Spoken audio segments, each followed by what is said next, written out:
I've owned the deck 3 separate times, so pretty familiarized with Esper's Goryo's Vengeance. I'm sure he's putting fatties into play, and he's casting Goryo's Vengeance and Jace Vryn's Prodigies. Alright, so we have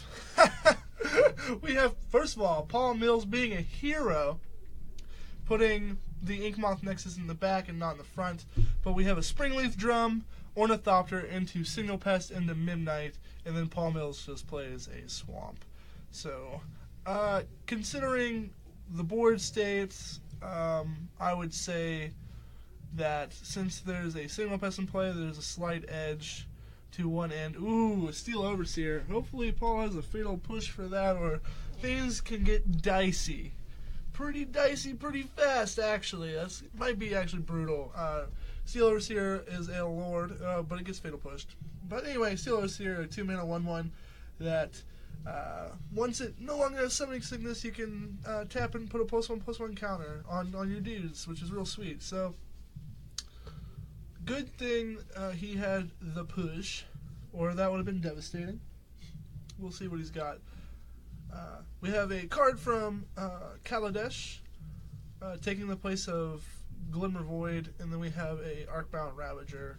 So modular counters, shenanigans, Affinity doing its Affinity thing without playing actually Affinity cards.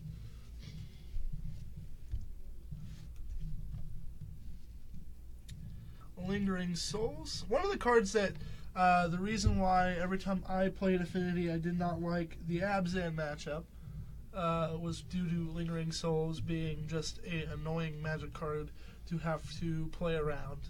Whenever you try to equip a guy or try to kill your opponent with Infect or a Inkmoth Nexus with a plating, these chump blockers are real efficient because your creatures are largely, when you have a plating, and play X1s or whatever. So one of the more annoying cards for sure for Affinity you have to deal with. It's one of the reasons why I never enjoyed the Abzan matchups a whole lot, but those decks are a thing of the past anyway, so we'll see what he chooses to do. I'm not gonna lie, the name we have on here, Brady, throwing me off a little bit. So, animating Inkmoth Nexus. He's going to do some counting. But although I think this is a weird Inkmoth Nexus activation. I mean, he's tapped out, but I don't know if he wants to go all in on an Inkmoth Nexus, especially since his opponent has Lingering Souls, chump blockers. He's going to go into town. See what happens. Sorry, I'm choking on some food here.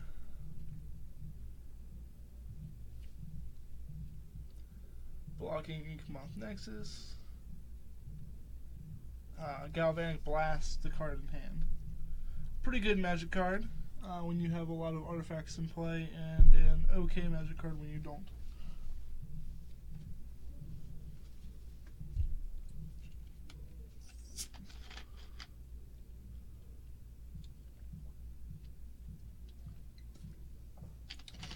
Assuming the Battle Cry, we have 1, 2, 3, 4, 5 points of damage.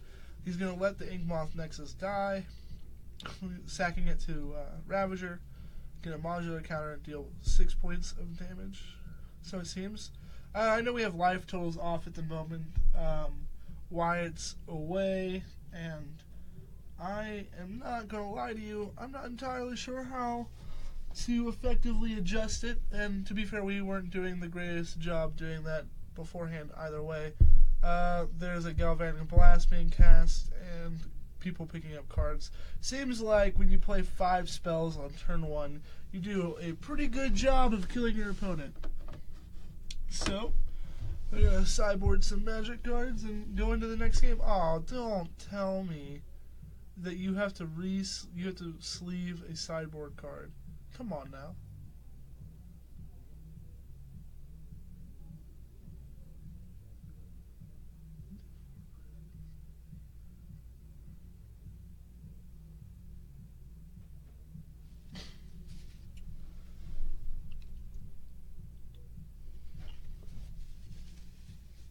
That card might be a divider, to be fair.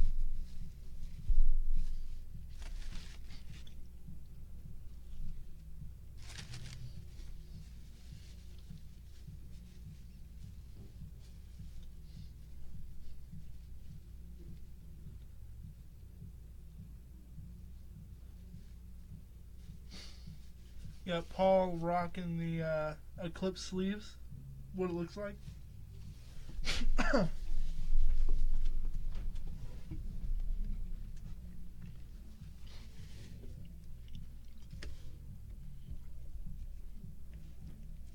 So, Affinity games can be grindy. Affinity is one of the decks it's an aggro deck, but it can really grind your opponent out. You just have some of these draws where you put all your permanents into play, you stare at your opponent, you giggle. There were a couple of times where I played Affinity at the Open, and I played Affinity against round 1, and I looked at my opening hand, and I mulliganed it, and then I mulliganed to 5, and I had to force keep my hand. And my opponent was on the play, and he turn 1 plays a Steel Overseer, and I just lose game 1. Like, there's hands where Affinity can grind you out, and there's the games where you just can't really win due to how much pressure they put on you so fast.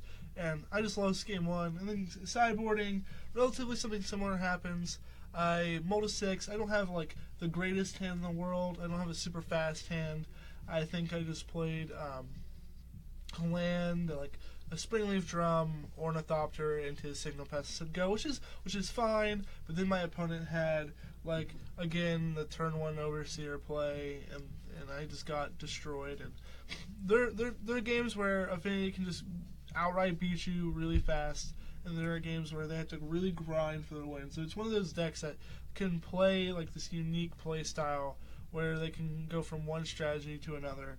And it's a really sweet deck, and it's a lot of fun. There's a lot of synergy in the deck. There's a lot of ways to win. There's a lot of strategies you can use to beat your opponent.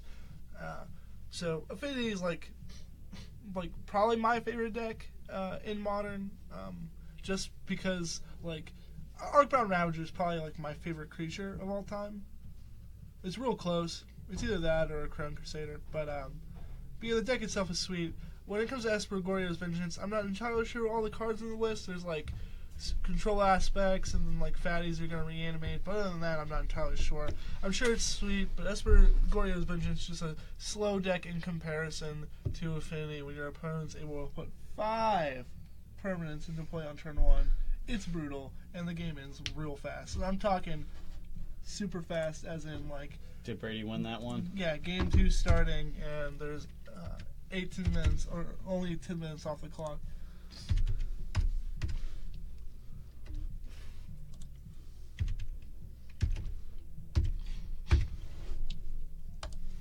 Okay. I'm back 2 now. That was rather unpleasant. Yeah, I told them that you had to go see your grandma.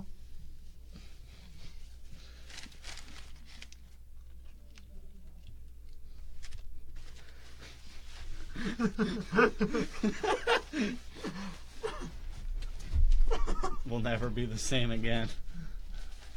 You want to do the time and... Oh, do the timeout update? Whack. Okay. There we go.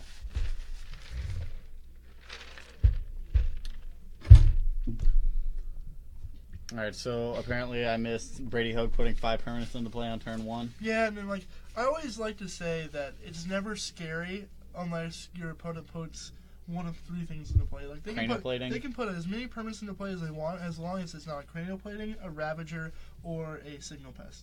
Like, you can put as many Midnights and Ornithopters as you want into play, but that's not a good hand unless you have... Or like, Steel Overseer. Sure, Steel Overseer, yeah, but that's... Because we have one in Brady's hand right now. That card's so disgusting, and Brady had played it on his turn 1, but lucky for Paul had that turn 1 Swamp Fatal Push. Mana. Yeah, and got there relatively well, but then, I mean, the game just slips out of control, and you're putting so many permanents into play, but... Yeah, there's hands like that aren't scary unless your opponent has like the payoff card, Steel Overseer, Cranial Plating, Ravager, or Signal Pest. Those are the 4 cards. Like I would make the argument that the 3-mana Lord isn't that great right now, in the sense that that's from Ethereum. Yeah, he doesn't size up well to Death Shadow at all, and there's a lot of removal anyway that can just get rid of him in this format now. And I just am in love with this champion. Like, I'm in this like super solid like long-term relationship with this champion. We've just been together for I don't even know how long, but it's going places. I'm thinking about proposing, actually. Too cute. Yeah. And I'm gonna have like a band there. They're gonna be playing some Springleaf drums. I'll make the ring. The ring's gonna have this nice Mox opal in the center, and it's just gonna be fantastic. Sounds like a real blast. Yeah, it's gonna be super thoughtful. I'm gonna have the whole cast of friends there. All right, now I'm just reaching for. You're reaching.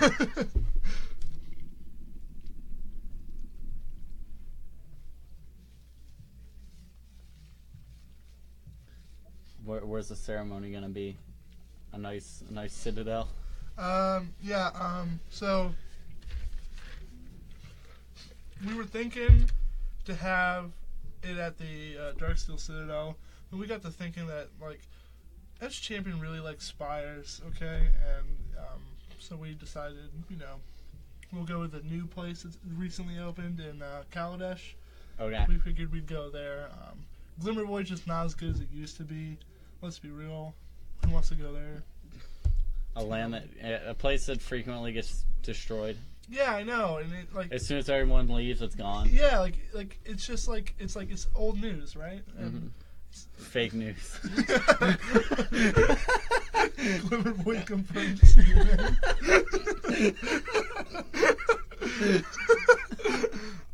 So it's important to note that engineered explosives is on too. Fearlessly charging that cranial plating into it. Oh my. Inkmoth Nexus getting Fatal Push, Pretty Response, taps for mana to do something. It's not a really good place right now, I think, for Brady to be in. No, not at all. I also, again, I understand for players' sake reasons and coverage sake reasons even, that when someone inquisitions you or thought seizes you, it is the polite thing to do to put your hand face up. But when it's on the playmat and it's next to your lands, it kind of looks confusing in the sense that, like, that creature could be in play. Who knows? The lands in front versus lands in the back. This conundrum, the great conundrum, if you will, that goes on for always and eternity, except in eternal formats. I'm always a fan of I play lands in the back. I don't mind lands in the front.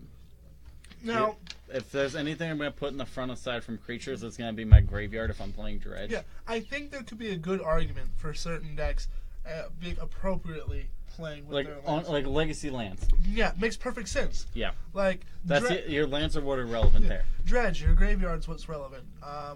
Like decks where like a key aspect that's not usually the key aspect of a game is where it's important. Now, if your opponent's playing like Mardu vehicles and they're playing with their lands, they're like, "Come on, man, what are you doing? Like, whatever." like, you're not hiding that, Gideon. I see it. The number of times though when I've played Dredge and people walk by and they're like, "Whoa, are all those permanents in play?" Like, nah, man, it's my graveyard. So we saw a collective brutality escalated,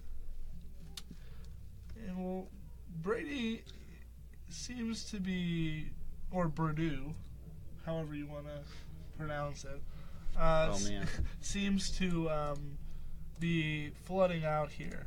And I can give opinions on floods because my name is Noah. That's another bad one.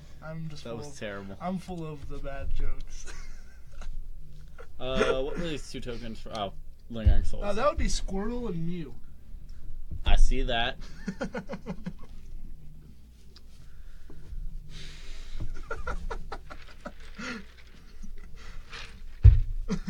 They're gonna block this Memnite all day. I know. I talked about earlier how the reason why when I had played Affinity I never liked the Abzan matchup is because one of the annoying cards that the Abzan deck got to play that his Jund decks couldn't was Lingering Soul. Yeah, Lingering Souls just seems so good here. Affinity really doesn't have anything to give Trample, does it? No. Okay. No, his way around Splash Teamer Battle Rage. Yeah. No, his way around it is if he's able to get like an activation off the Steel Overseer to make his creatures like toughness not 1, but I don't think Paul's going to give him the chance to do so. Well, never mind. Well, he'll get it, yeah. Flood. So I think he attacks him for 1, 2, 3. If he attacks in, he gives up. He trades his Memnite with both of the tokens. Mm-hmm. Which is something I don't think you want to do. Although, like, the only reason why I would say that Brady's not getting locked out at the moment is Paul is a little land light at the moment. If I feel like Paul has been hitting his land drops with his hand of Brady's, this game would have been done. A like monster dinner. mash. Yeah. Done like dinner. It's done like dinner. I think there's a painful truce in Paul Mill's hand, and to give you the honest truth, the painful truth is I don't think that card is too great in this matchup. I don't either. That was one thing. Like whenever I was playing a lot of 4-color Shadow, and like a lot of the time, especially in like these aggressive matchups, I always like cut out the stuff that's gonna do damage to me. Like the Thoughtseize, cut back on Thoughtseizes, cut back on Street Wraith, because let them do the damage to you instead. Yeah, I mean, I understand. Like, and it's another thing. Like, there's always like a certain card that comes out in each set where people will like hop on like a wagon and they play it for a while. Painful Truce was one of those cards where it was great. It was great. Like to where people are forcing it into decks. Yeah, and then it just dropped off the face of the universe, and it hasn't come back since.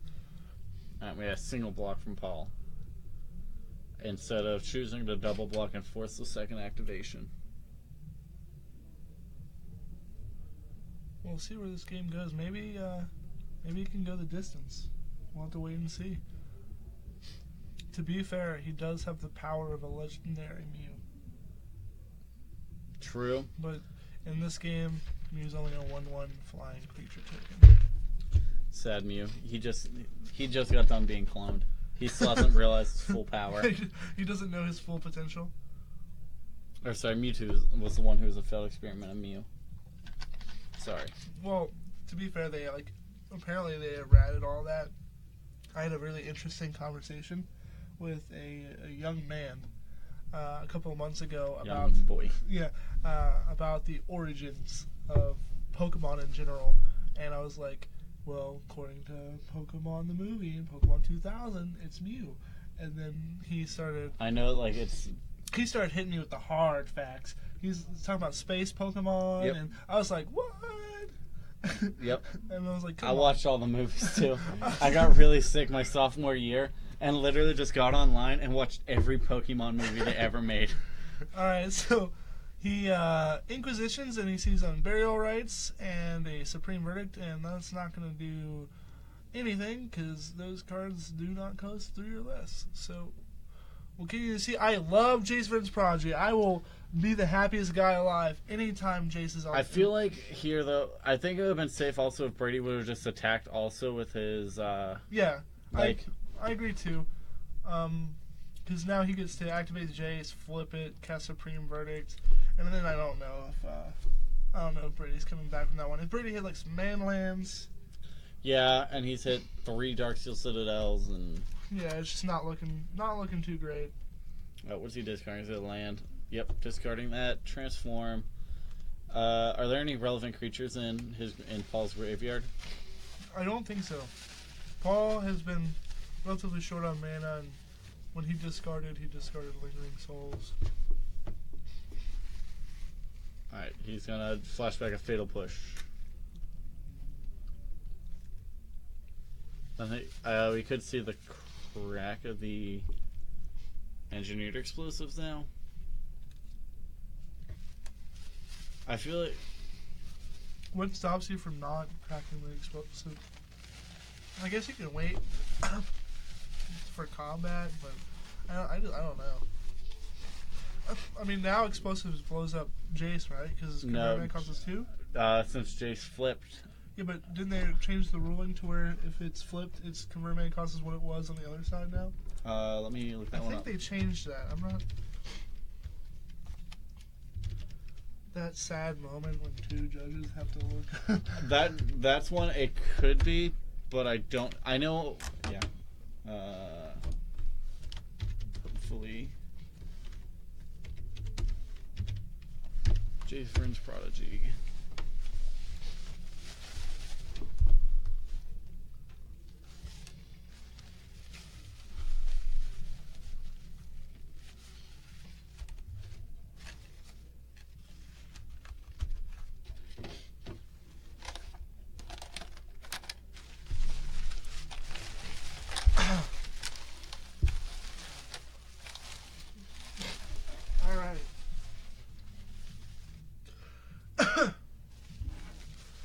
So he's cracking the explosives in combat. I guess not, because Jace is... Jace is now moving to the graveyard as well. So I do believe I was right. I remember that originally its converted mana cost was considered to be 0, but I think there was a rules change at some point in time last year where they said its converted mana cost would be what it was on the opposite side. I could definitely see that. Like it was like a Shadows, when Shadows came out or something, they had to. Yep. If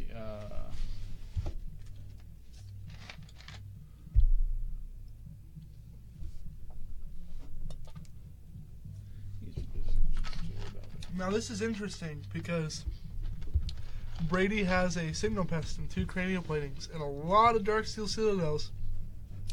And the only removal Paul has is Supreme Verdict. Paul might have to Supreme Verdict here to get that Signal Pest off. Now he might give it a turn and wait, but it gets considerably dangerous. I'm sure he'll give it a turn or two, maybe. But it gets pretty. Yep, it's the same as on the front face. Or he can draw Fatal Push. It is the same as the front yeah, face, so like we thought. Yep.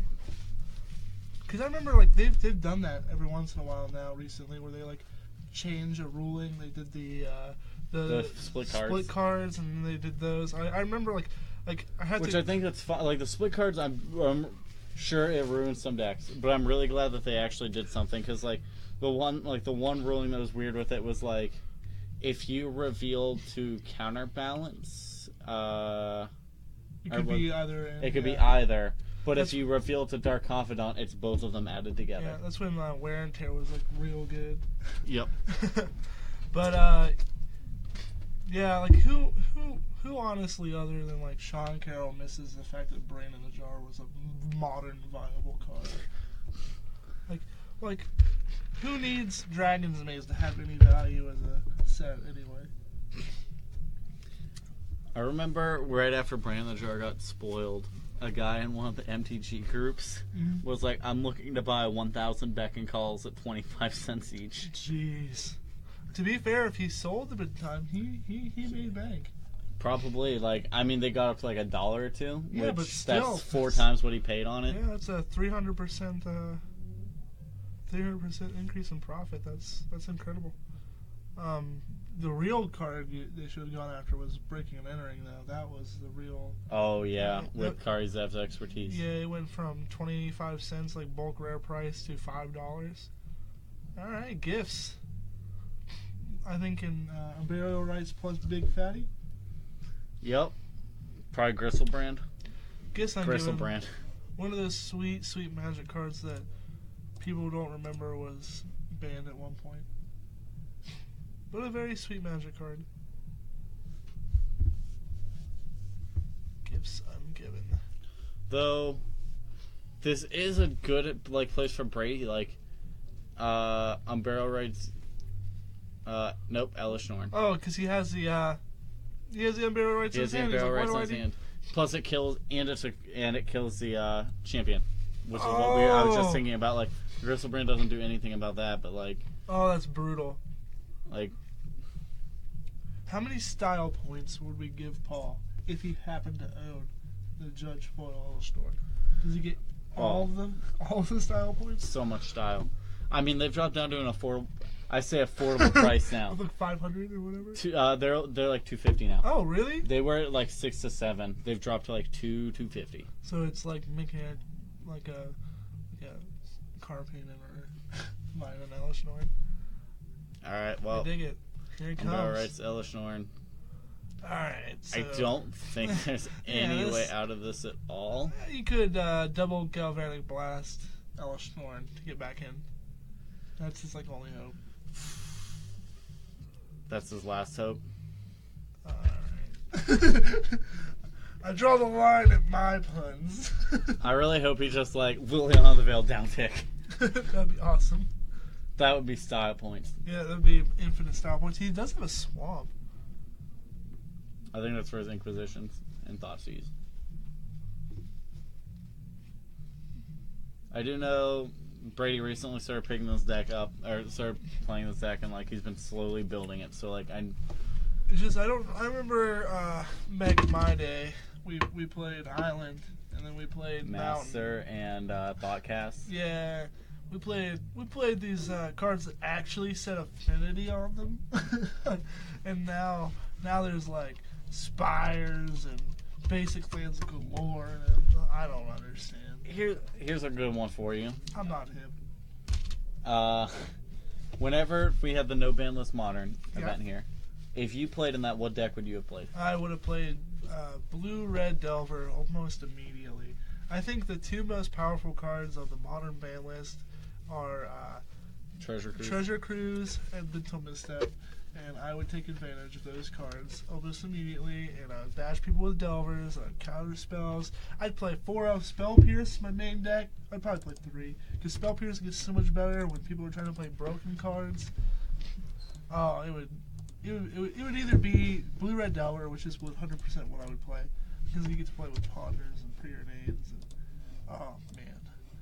But I would also like contemplate Elves, because Elves would be sweet. With Glimpse of Nature, Green Sun Zenith. Glimpse of Nature, Green Sun Zenith, and Skull Clamp, like that. Whew. But again, I don't have access to Mental Misstep, which would be the best card. So that's the problem. It has to be a Mental Misstep deck. I can't get behind the Hypergenesises of the world. I can't get behind the Storms. Like, Rite of Flames is Sweet Magic cards. Seething Songs is Sweet Magic card, but that's not going to do it for me.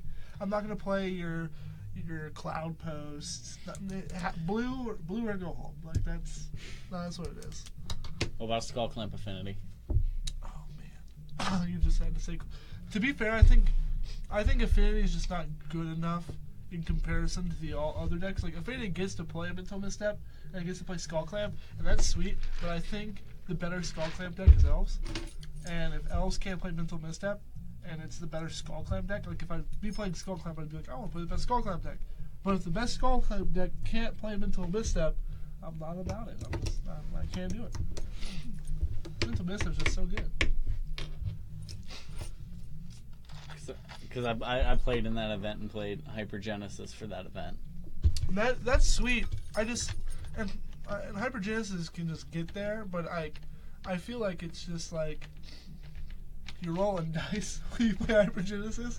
You're playing like do I win on turn 2 Yahtzee game, and you shake the dice. Weird thing about it was like compared to like like I've played Legacy Hypergenesis, and like as far as power level goes between the two, Hypergenesis Modern, Hypergenesis Legacy, it is absurd in Modern compared to Legacy.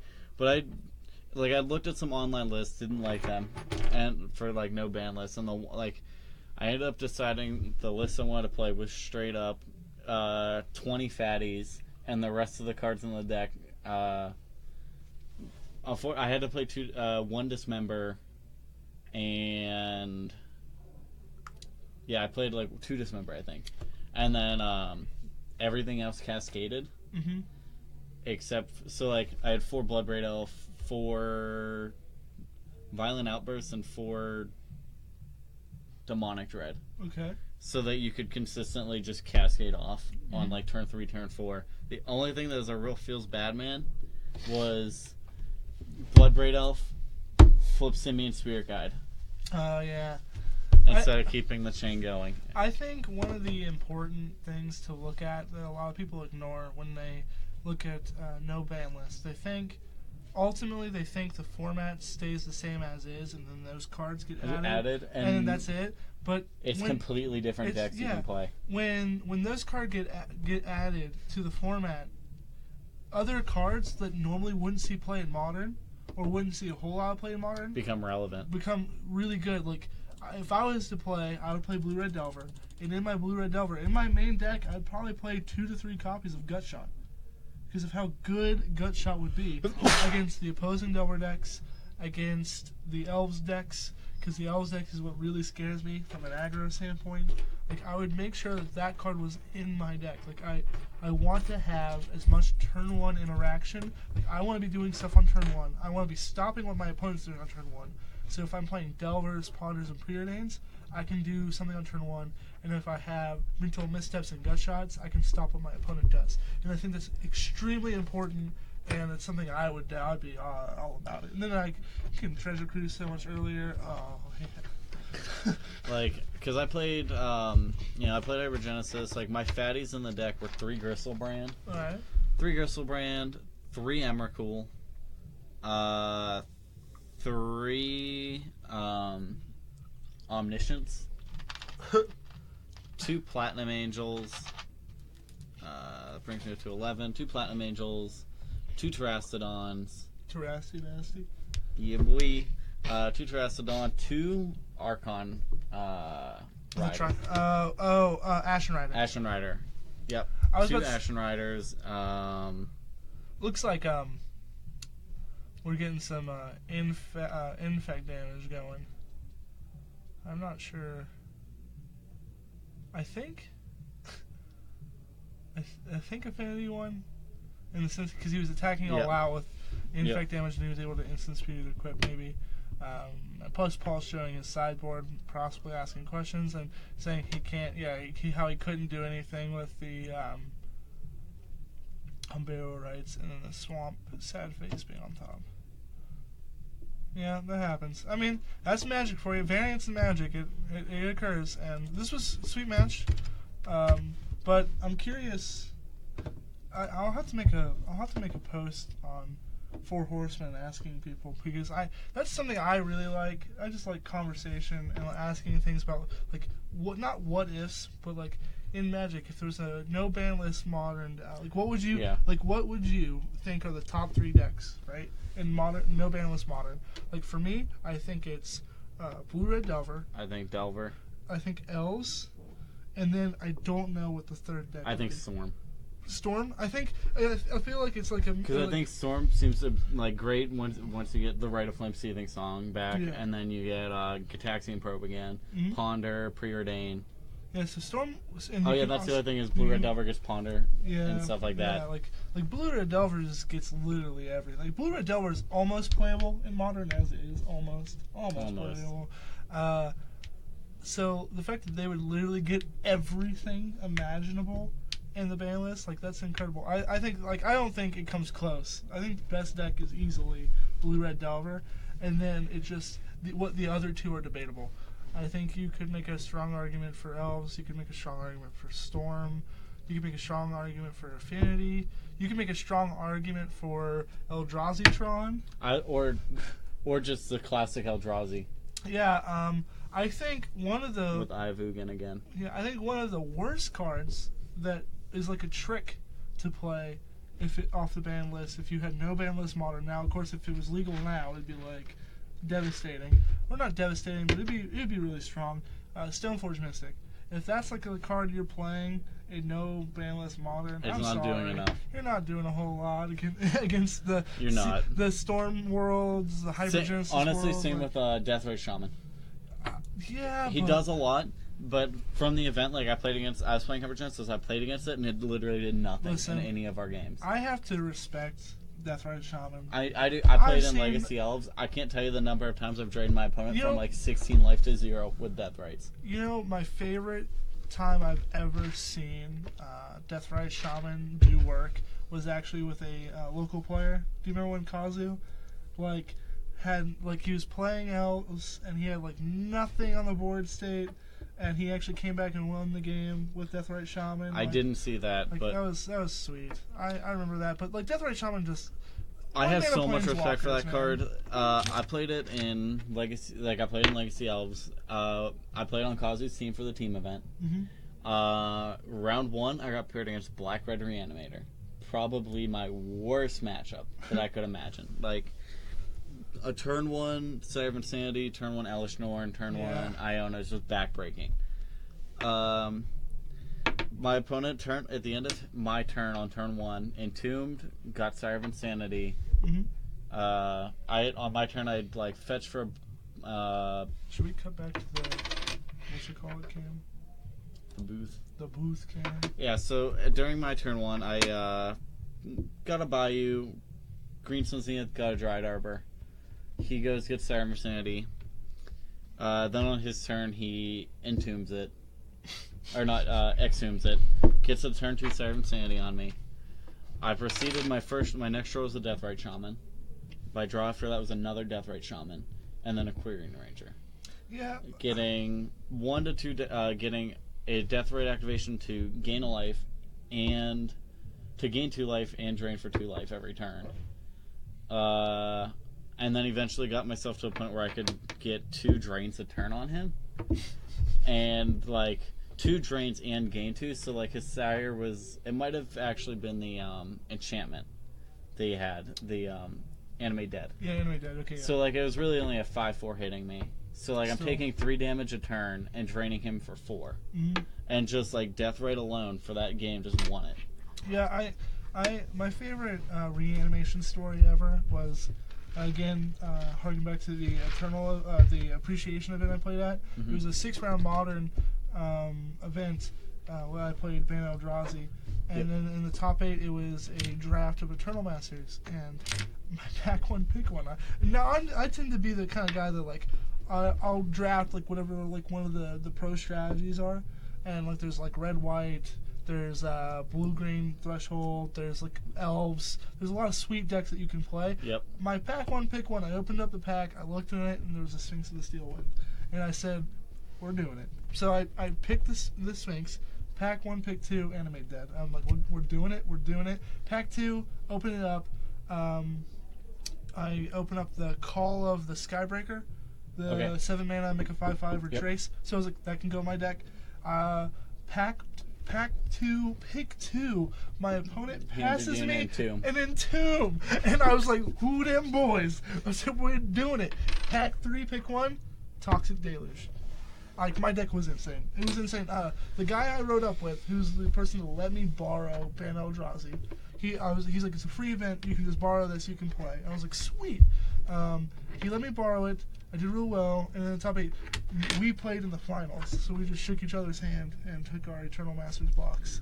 And it was great. It was a lot of fun. The sweetest Eternal Master draft I've ever done was one guy, he used to play here a lot, and he moved away. And as a going away, he bought a box of Eternal Masters, had 7 of us over, and he's like, alright, we're going to draft this box, and then after we get done, whoever went, rare draft after that, first through 8th. Pack 1, it was okay, real mediocre pack. I took a Brainstorm, because I really wanted to play the Burning Vengeance deck. If you can get like 2 copies of Burning Vengeance, yep. here's gold. Like, I really wanted to play that. And then got pack 1, pick 2, Argothian Enchantress passed to me. And you're like, alright, we're doing it. Throughout the rest of the draft, I ended up getting the Argothian Enchantress, 2 Mesa Enchantresses, 3 Yavimaya Enchantresses. Oh my. And the best thing is, like, the 1 Mesa Enchantress, I look at it, there's 9 cards in the pack, so I'm like, alright, one of these cards is going to wheel around. And I took a better enchantment over the Mesa Enchantress, and I'm like, nobody else here is going to take it. Wheeled around, ended up being the last card passed to me. Oh my god. That's awesome. I was like, nobody's going to take this, nobody's going to play Enchantress. My favorite draft of all time. But wait, my pool gets better. Oh, it only gets better. I managed I got handed a Wasteland, and I got a Toxic Deluge. Oh my gosh. I got a Honden and the Absent, each, 2 white Honden. Is that the 2 and a white 2/2 guy that does the... Oh no, the Honden is like double white, gain 2 life at the beginning of your upkeep for each Honden you control. Yeah. So I had 2 of the white ones, I think 1 of the green one and 1 of the black one. Mm-hmm. The black one makes you discard equal number of Hondens, and the green one puts a 1/1 spirit token, colorless spirit token, into play for each Honden you control.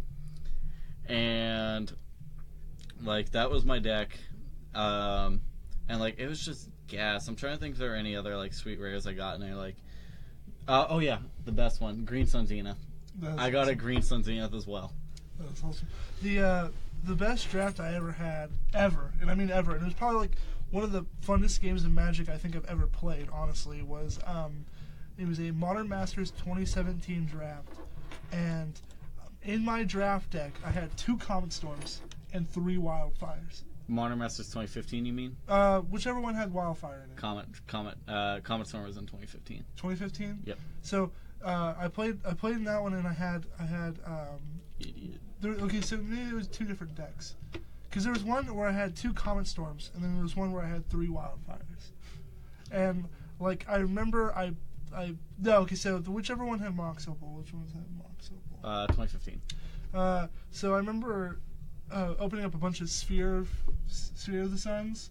Okay. And, like, I took those, and I was like, I need to cast these Wildfires. And the way I chose to win the game was I drafted 3 copies of Goblin Fire Slinger. It's the 1/1 that you can ping. Yep. So I was like, I played those, and I wiped the board, destroy all lands, play a land, play a Fire Slinger, and ping my opponent to death.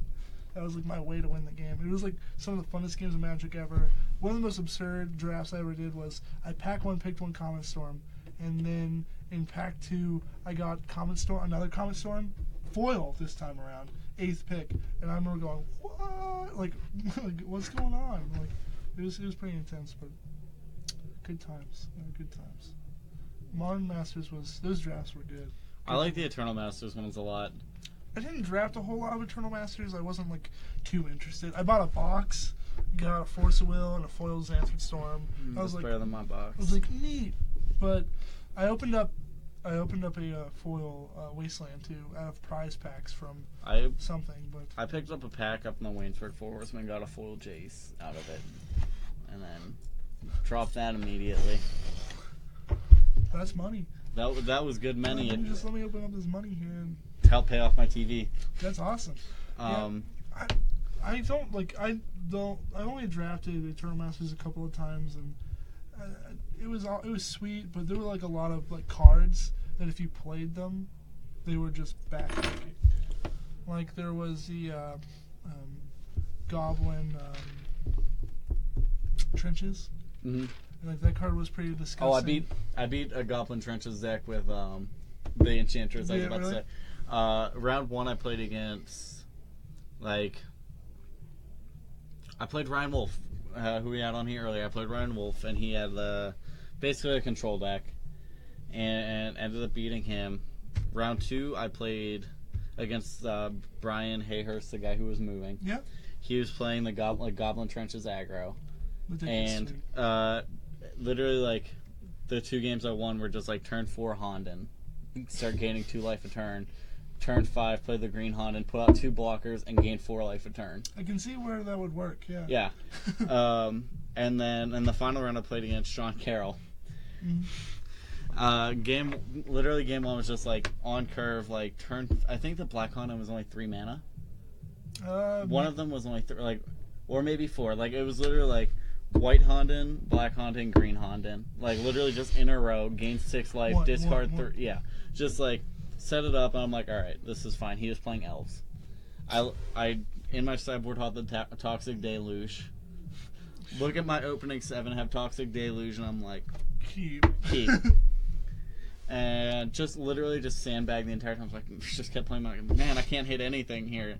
And like finally, he plays the Liz Alana Huntmaster. Where 2 green 3/3 that whenever you cast an elf, you get an elf. Yeah, yep. That card's sick. And he finally like runs that out, empties his hand. I'm like, all right, I guess I have the Toxic Deluge for 3. Right. And he's like the riggedy game over. Riggedy. Yeah, the Liz Alana Huntmaster is what made that elf deck absurd because it was 4 mana, 3/3. Whenever you cast an elf, you get an elf for 1/1, and it was a common. Like that was insane. And then you had another common that was a 2-mana 1/1 that got a +1/+1 counter every time you played an elf. Yep. And you had so many value elves. You had an uncommon elf that was like 2 and a green for a 1/1. And you had Lana Werewolves. Yeah, and then you tap it and it gets like target elf you control gets +X/+X. And Imperious Perfect was in the set. Yeah, that whatever. I think he had an Imperious Perfect in his deck too. But that would have been fun. I think we're gonna take a quick break too and get downstairs, check out what our next match.